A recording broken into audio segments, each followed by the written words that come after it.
बरकातु। अल्हम्दुलिल्लाहि वकफ़ा वसलामुन अला इबादिहिल्लज़ीना इस्तफ़ा। अम्मा बाद फ़अऊज़ु बिल्लाहि मिनश शैतानिर रजीम। बिस्मिल्लाहिर रहमानिर रहीम। व आतुज़ ज़काह सदक़ल्लाहुल अज़ीम। मोहतरम हज़रात, खुतबा मसनूना के बाद कुरान मजीद व फ़ुरक़ान हमीद की एक मशहूर व मारूफ और मुख्तसर आयत करीमा को तिलावत करने का शरफ हासिल किया है। आइए उसके हवाले से चंद बातें अर्ज़ करने से कबल सारी कायनात के आका व मौला हुज़ूर ताजदार मदीना राहत कल्बोसीना सल्लल्लाहु ताला अलैहि वसल्लम की बारगाह बेकसपना में दरूद पाक का नजराना पेश करवड़ पढ़े। अल्लाहुम्मा सल्ली अला मौलाना मुहम्मद व बारिक व सल्लिम सलातु व सलाम अलैका या सय्यदी या रसूल अल्लाह सल्लल्लाहु ताला अलैहि वसल्लम। मोहतरम हज़रात, माह रमज़ानुल मुबारक का पहला जुमा शरीफ है। अल्लाह ताला का लाख लाख शुक्र है कि उसने हमें माह रमज़ान शरीफ का महीना अता फरमाया। इस आयत करीमा को तिलावत करने का शरफ हासिल किया है। इरशाद बारी ताला है वातुज़ ज़काह, ज़कात अदा करो। ज़कात अरकान इस्लाम में से एक अहम रुकन है। इसकी अहमियत का अंदाज़ा इससे लगाया जा सकता है कि कुरान मजीद व फ़ुरक़ान हमीद में नमाज और ज़कात का एक साथ 32 मरतबा जिक्र आया है। ज़कात एक ऐसी इबादत है, एक ऐसा फरीज़ा है जिसमें हमारे लिए बेशुमार फ़ज़ाइल व फ़वाइद रखे गए हैं। चुनांचे ज़कात अदा करने वाले को पहली सआदत ये हासिल होती है कि ज़कात देना उसके ईमान की तकमील का सबब बनता है। चुनांचे हुज़ूर ने इरशाद फरमाया कि तुम्हारे इस्लाम का मुकम्मल होना ये है कि अपने मालों की ज़कात अदा करो। हुज़ूर ने इरशाद फरमाया जो अल्लाह और उसके रसूल पर ईमान रखता हो उस पर लाजिम है कि अपने माल की ज़कात अदा करे। तो ज़कात देने का पहला फायदा ये है कि ये ईमान की तकमील का सबब है। ज़कात देने का दूसरा फायदा ये है कि इससे तक़वा हासिल होता है। चुनांचे कुरान मजीद में मुत्तकीन की, परहेजगारों की जो अलामत व निशानियां बयान की गई उसमें एक अलामत ये है व मिम्मा रज़क़नाहुम युनफ़िकून, कि मुत्तकीन की एक अलामत ये है कि वो हमारे दिए हुए रिज़्क़ में से हमारी राह में खर्च करते हैं।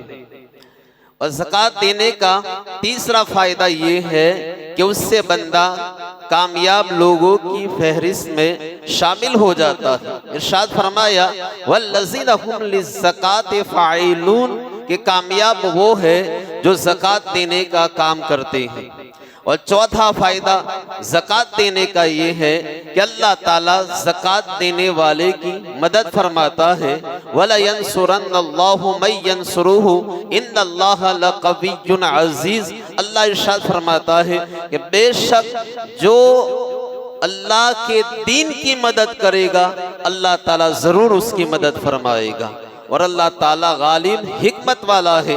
अल्लज़ीना इम्मक्कन्नाहुम फिल अर्दि अक़ीमुस्सलाह व आतुज़ ज़का, ये वही लोग हैं कि अगर हम उन्हें जमीन में काबू दे, गलबा दे तो ये नमाज कायम करते हैं और ज़कात देते हैं।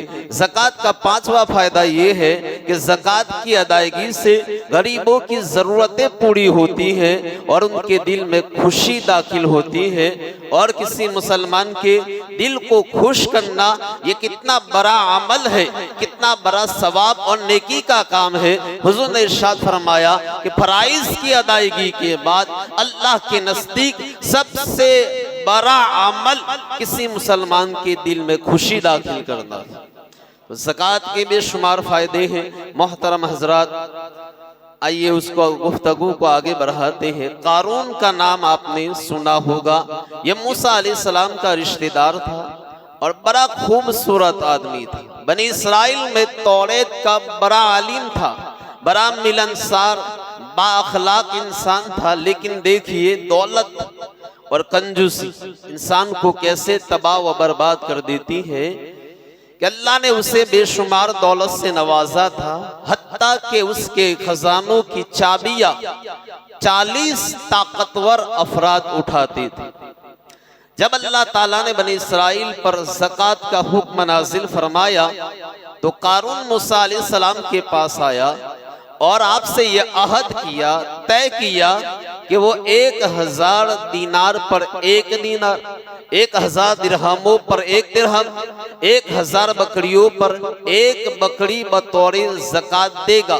चुनांचे जब उसने घर जाकर अपने माल की ज़कात का हिसाब लगाया, बहुत सारा माल बन रहा था, बेशुमार दौलत ज़कात के तौर पर निकल रही थी। तो इतना सारा माल देने की हिम्मत नहीं हुई। नफ्स ने उसको वरगलाया और उसने ज़कात देने से इनकार कर दिया।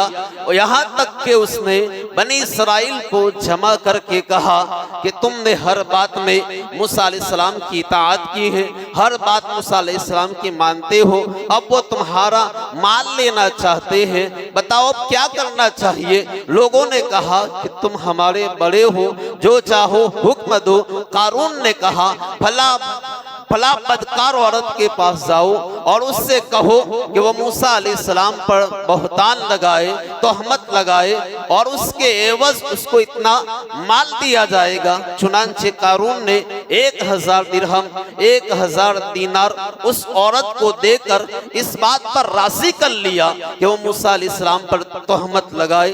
वो औरत तैयार हो गई। अगले दिन कारून ने बनी इस्राइल को जमा किया और मूसा अलैहिस्सलाम के पास आकर कहने लगा कि बनी इस्राइल आपका इंतजार कर रहे हैं, आप उन्हें वाज़ो नसीहत फरमाए। हजरत मूसा अलैहिस्सलाम तशरीफ लाए और बनी इस्राइल को नसीहत करते हुए मुख्तलिफ गुनाहों की सजाएं बयान की। तो कारून भी वहां मौजूद था। कहने लगा क्या ये हुक्म, ये सजाएं सबके लिए है या सिर्फ उम्मत के लिए है, कौम के लिए है, या आपके लिए भी है? तो आपने फरमाया ये हुक्म सबके लिए है, चाहे मैं क्यों ना हूं, ये हुक्म मेरे लिए भी है। तो कारून कहने लगा बनी इस्राइल का ये ख्याल है कि माज़अल्लाह आपने फला औरत के साथ बदकारी की, नाउज़ बिल्लाह। हजरत मूसा अलैहिस्सलाम ने फरमाया उसे बुलाओ। वो औरत आई तो आपने उसे फरमाया कि तुझे उस जात का वास्ता है जिसने बनी इस्राइल के लिए समंदर में रास्ते बनाए, तौरेत नाजिल फरमाई, सच सच बता क्या मामला है। तो औरत डर गई और मूसा अलैहिस्सलाम पर तोहमत लगाने की हिम्मत ना हुई। उसने सच सच बता दिया और साफ साफ कह दिया कि कारून ने मुझे लालच देकर ये लालच दी है कि मैं आप पर तोहमत लगाऊं। ये सुनकर हजरत मूसा अलैहिस्सलाम रोते हुए सजदे में गिर गए। अर्ज क्या कि या अल्लाह, अगर मैं तेरा रसूल हूँ तो कारून पर अपना कहरो गज़ब नाजिल फरमा। अल्लाह ने वही फरमाई कि ऐ मूसा, जमीन को हमने आपके ताबे कर दिया है, आपकी फरमाबरदारी का हुक्म दिया है। आप जमीन को जो चाहे हुक्म दे, जमीन आपकी इताअत करेगी। अब मूसा अलैहिस्सलाम ने बनी इस्राइल से फरमाया कि ऐ बनी इस्राइल, अल्लाह ने मुझे कारून की तरफ भेजा है जैसे फिरऔन की तरफ भेजा था, लिहाजा जो कारून का साथी है वो कारून के साथ खड़ा हो जाए और जो मेरा साथी है वो उससे अलग हो जाए। चुनांचे सब के सब अलग हो गए सिवाय दो अफराद के, कारून के साथ कोई भी न रहा। तब मूसा अलैहिस्सलाम ने जमीन को हुक्म दिया, या अर्दु खुज़ीहिम, ए जमीन उन्हें पकड़ ले।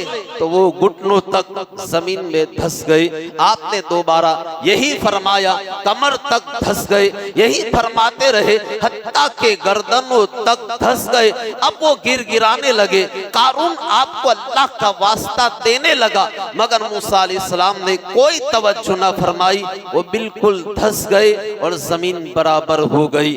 हजरत कतादा रज़ियल्लाहु ताला अन्हु फरमाते हैं कि वो कयामत तक जमीन में धंसते चले जाएंगे, हत्ता के उसका घर, उसके खजाने, उसकी दौलत भी जमीन में धंस गई। अल्लाह ताला ने कारून के इस अंजाम को कुरान मजीद में कुछ इस तरह बयान किया है। इरशाद फरमाया, फखसफना बिही व बिदारिहिल अर्द, हमने कारून को और उसके मकान को जमीन में धंसा दिया।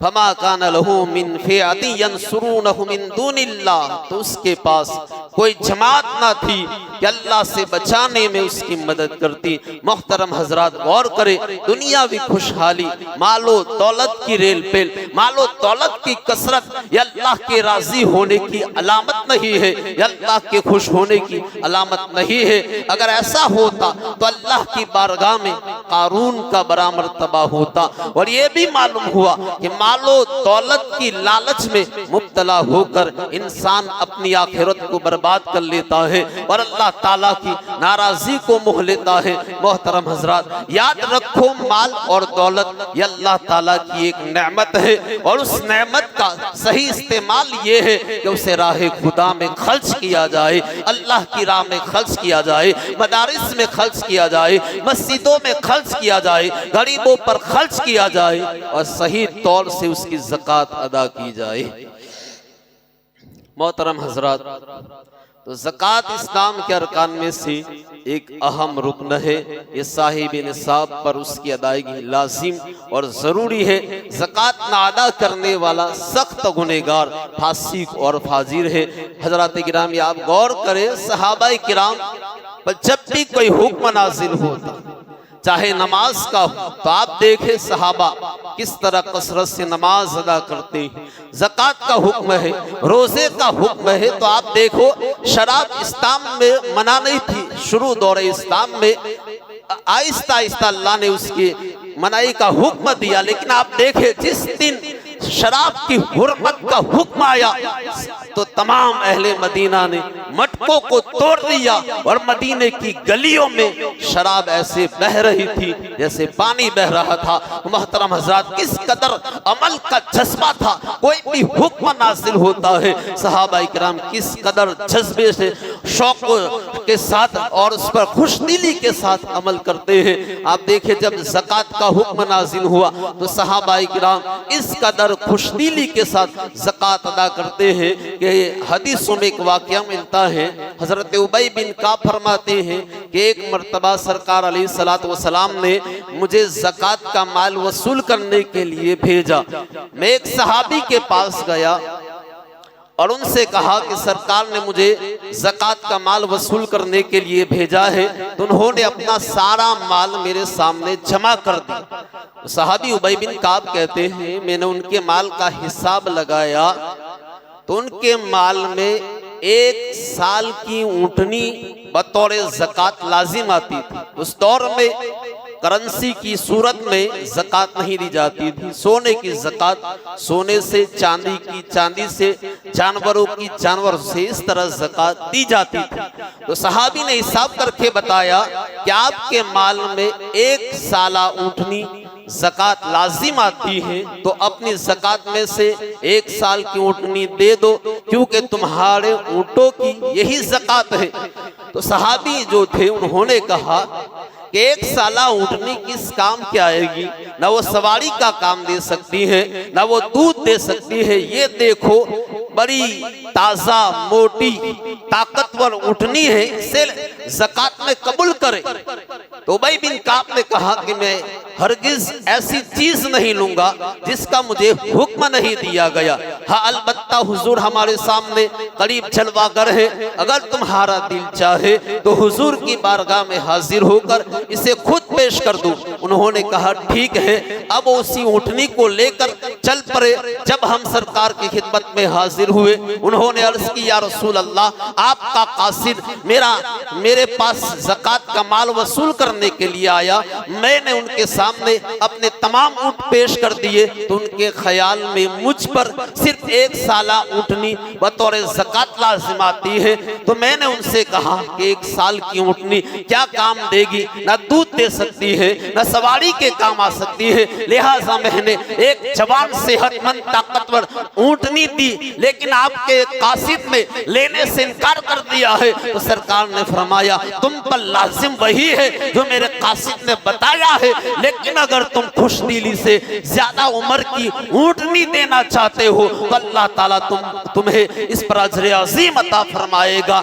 चुनांचे सहाबी ने ऊँटनी पेश की, सरकार ने उसे कबूल फरमाया और उनके हक में बरकत की दुआ फरमाई। तो हजरत बताने का मकसद ये है कि जरा गौर करो कि सहाबाए किराम को राह खुदा में देने का कैसा जज्बा था, इन्फाक फी सबीलिल्लाह का कैसा जज्बा था। जब ये आयत नाज़िल हुई लन तनालुल बिर्र हत्ता तुनफिकू मिम्मा तुहिब्बुन, तो कई सहाबा ने अपने बाग राह खुदा में खर्च कर दिए।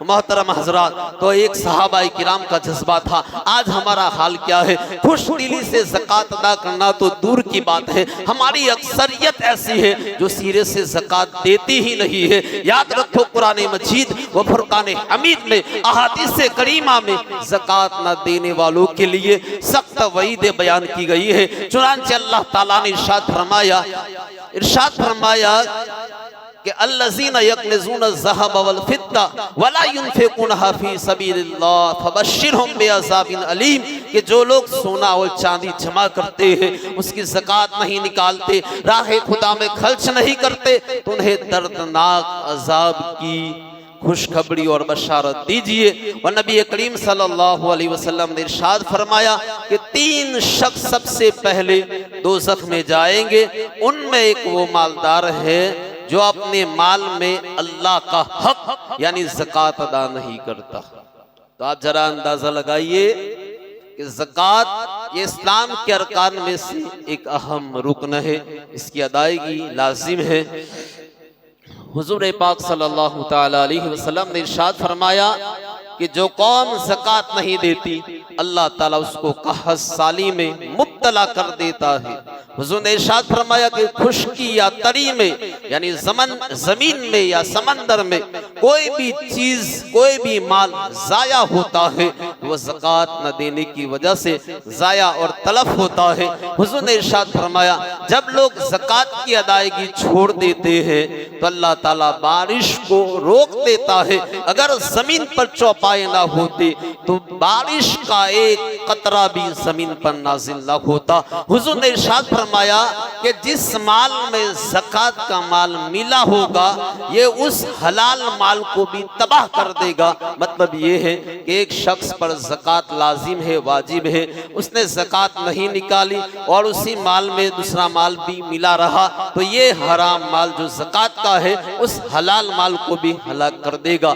लिहाजा हमें चाहिए कि हम ज़कात अदा करें। मोहतरम हज़रात, अपने अंदर सखावत का जज्बा पैदा करें, राह खुदा में खर्च करने का जज्बा पैदा करें, अल्लाह की राह में खर्च करने का जज्बा पैदा करें। फिर आप देखें अल्लाह ताला कैसे करम फरमाता है, कैसे नवाजता है। बात ये है कि जब हम अल्लाह से मांगते हैं बेहिसाब का सवाल करते हैं, करोड़ों का सवाल करते हैं, लेकिन जब अल्लाह की राह में खर्च करने की बारी आती है वही 10 की पुरानी नोट जेब में लेकर आते हैं, वही 20 की पुरानी नोट इमाम को भी देना हो ईद के दिन तो वही 10-20 की पुरानी नोट उठाकर लाते हैं। हजरत गिरामी लन तनालुल बिर्र हत्ता तुनफिकू मिम्मा तुहिब्बुन, सहाबा वाला जज्बा पैदा करो कि सहाबा के पास जो सबसे कीमती सामान होता उसे राह खुदा में खर्च किया करते थे।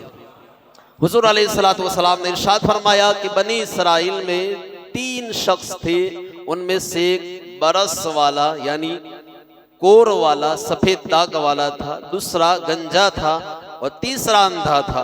अल्लाह ताला ने उन तीनों का इम्तिहान लेना चाहा तो उनकी आजमाइश के लिए इंसानी शक्ल में एक फरिश्ते को उनके पास भेजा। वो फरिश्ता सबसे पहले कोर वाले बर्स के मरीज के पास आया और उससे पूछा कि तुझे सबसे ज्यादा कौन सी चीज पसंद है। उसने कहा कि मुझे अच्छी रंगत, अच्छी झील, अच्छी स्क्रीन, अच्छा कलर पसंद है और ये सफेद दाग दूर हो जाए जिसकी वजह से लोग मुझसे नफरत करते हैं। फरिश्ते ने उस पर हाथ फेरा तो उसकी बीमारी खत्म हो गई और साथ ही साथ अच्छी रंगत, खूबसूरत झील उसे मिल गई, चेहरा खूबसूरत हो गया, रंग खूबसूरत हो गया।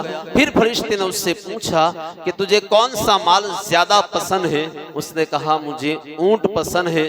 चुनांचे उसको एक हामिला ऊंटनी दी और उसके लिए बरकत की दुआ की।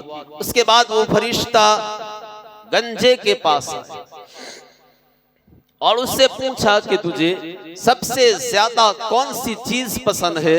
उसने कहा कि मेरा गंजापन खत्म हो जाए और मेरे सर पर खूबसूरत बाल हो, मैं खूबसूरत बाल को पसंद करता हूँ। फरिश्ते ने हाथ फेरा, गंजापन खत्म हो गया और उसके सर पर खूबसूरत बाल आ गए। फिर फरिश्ते ने पूछा कि तुझे कौन सा माल ज्यादा पसंद है। उसने कहा मुझे गाय पसंद है।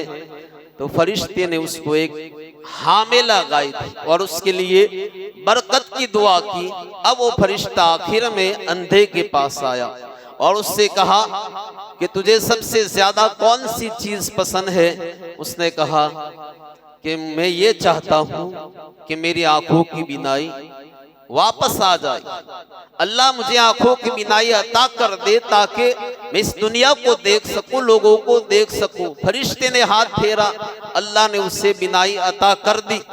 फिर उससे पूछा कि तुझे सबसे ज्यादा कौन सा माल पसंद है। उसने कहा मुझे बकरी पसंद है।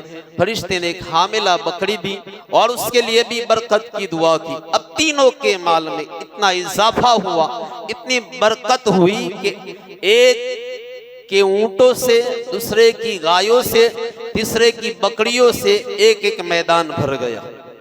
अब वही फरिश्ता सबसे पहले जो कोड़ी के पास आया था, पहली वाली हालत में, यानी फरिश्ता कोर बन के, कोड़ी बन के उसी आदमी के पास जो पहले कोड़ी था उसके पास आया और कहा कि मैं गरीब हूँ, मिस्किन हूँ, मेरा ज़ातेरा खत्म हो गया है, मंजिल तक पहुंचने की कोई सूरत नहीं, बस अल्लाह की रहमत से उम्मीद है और तेरी मदद का मैं उम्मीदवार हूँ। अल्लाह के नाम पर मुझे एक ऊंट दे दे जिसने तुझे ये खूबसूरत झील दी, खूबसूरत रंग अता किया, इस कदर माल अता किया। मैं उस रब का वास्ता देता हूँ, एक ऊंट दे दे ताकि मैं अपनी मंजिल तक पहुंच सकूं।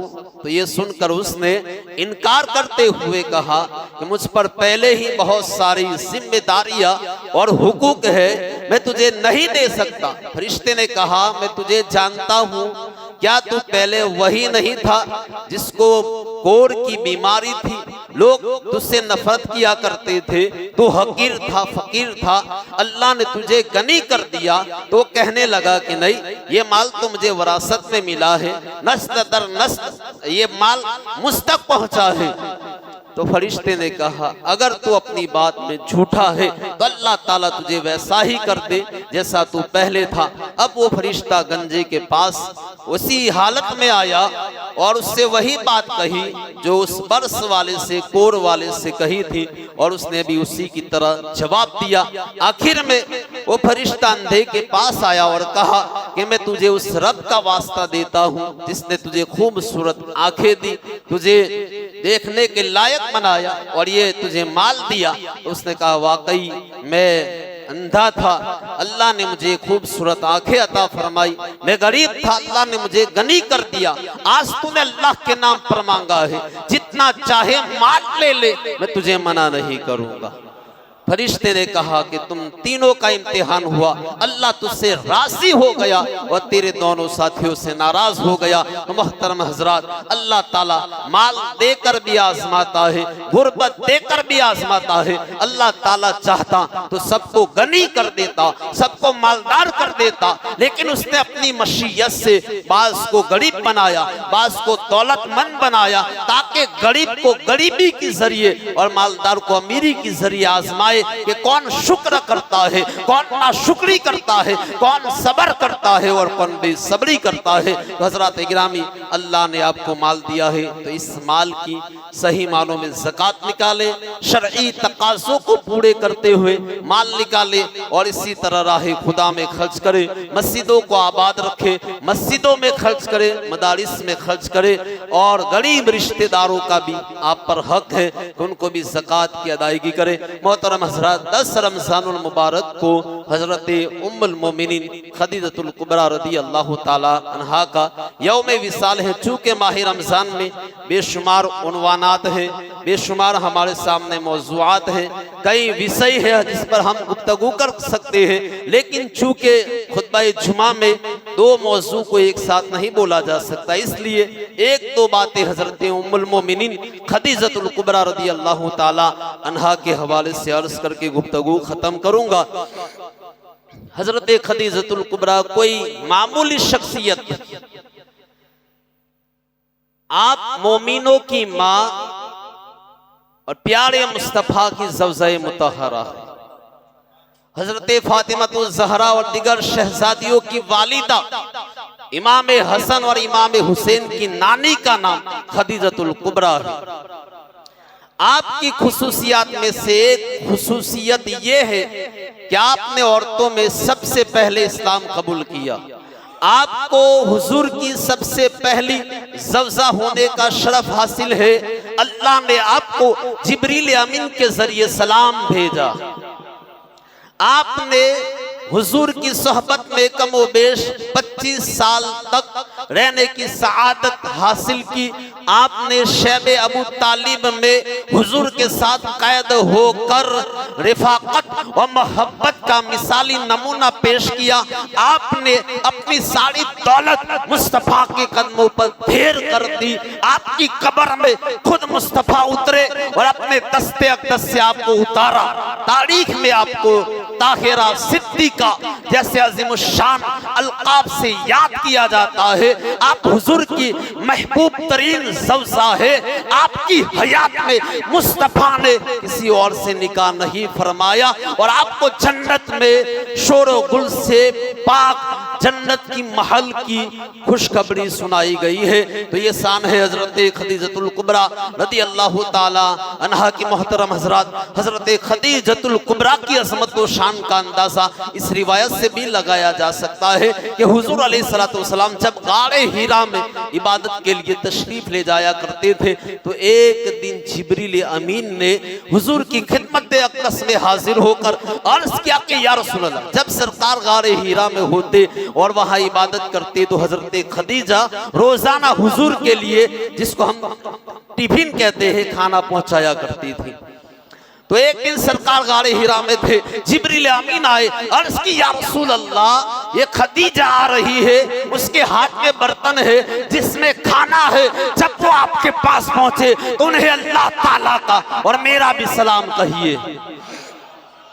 अल्लाह का भी सलाम कहना, मेरा भी सलाम कहना, और उनको जन्नत में मोती से बने हुए एक खूबसूरत महल की खुशखबरी भी और बशारत भी देना। जब हजरत खदीजतुल कुबरा तशरीफ लाई तो सरकार अलैहिस्सलातु वस्सलाम ने अल्लाह ताला का सलाम पहुंचाया। हजरात गिरामी, आप देखे जिसको रब सलाम भेज रहा है वो कितनी अजीम खातून होगी, वो कितनी अजीम औरत होगी कि अर्शे हक से हक ताला उस खातून को सलाम भेज रहा है। तो हजरत खदीजतुल कुबरा ने सलाम का जवाब देते हुए कहा, इन्नल्लाह हुवस सलाम व अला जिब्रील सलाम व अलैका सलाम व रहमतुल्लाहि व बरकातुहू, यानी कि या रसूल अल्लाह, अल्लाह ताला खुद सलाम है, जिब्राइल पर और आप पर सलामती हो, अल्लाह की रहमतें और बरकतें नाजिल हो। मोहतरम हजरात, इससे अंदाजा लगाइए कि अल्लाह ताला ने खदीजतुल कुबरा को क्या मकाम अता फरमाया है। और इस रिवायत से हजरत खदीजतुल कुबरा के इल्मी मकाम और इल्मी सलाहियत का भी पता चलता है, क्योंकि आपने अल्लाह ताला के सलाम के जवाब में ये नहीं कहा कि वालैहिस्सलाम, कि उस पर भी सलामती हो, क्योंकि आप जानती थी कि अल्लाह के सलाम के जवाब, अल्लाह के सलाम का जवाब यूं नहीं दिया जाएगा जैसे मखलूक को दिया जाता है, बल्कि आपने अल्लाह के सलाम के जवाब में अल्लाह ताला की हम्द व सना बयान की, क्योंकि सलाम ये अल्लाह के नामों में से एक नाम है।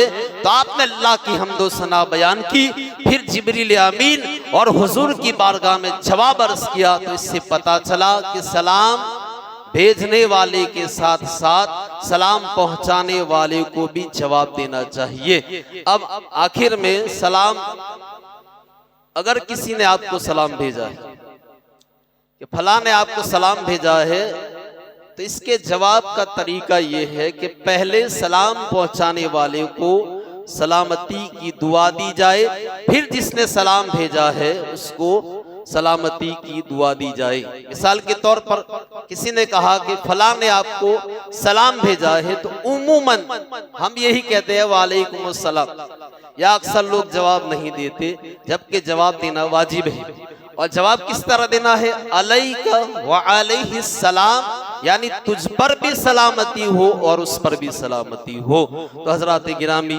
ये हजरत खदीजतुल कुबरा रदी अल्लाह ताला अन्हा की शान है, जिन्होंने कदम कदम पर मुस्तफ़ा के साथ आप परवाने की तरह आप रही और अपनी सारी दौलत इस्लाम के लिए कुर्बान कर दी। और हजरत खदीजतुल कुबरा उन हस्तियों में से है कि जब हुजूर ने ऐलान नबूवत फरमाया, सबसे पहले औरतों में लब्बैक कहने वाली, इस्लाम कबूल करने वाली जिस हस्ती का नाम है, उस हस्ती को हजरत खदीजतुल कुबरा रदी अल्लाह ताला अन्हा कहा जाता है। अल्लाह ताला हम सबको अमल की तौफीक अता फरमाए। वमा अलैना इल्लल बलाग।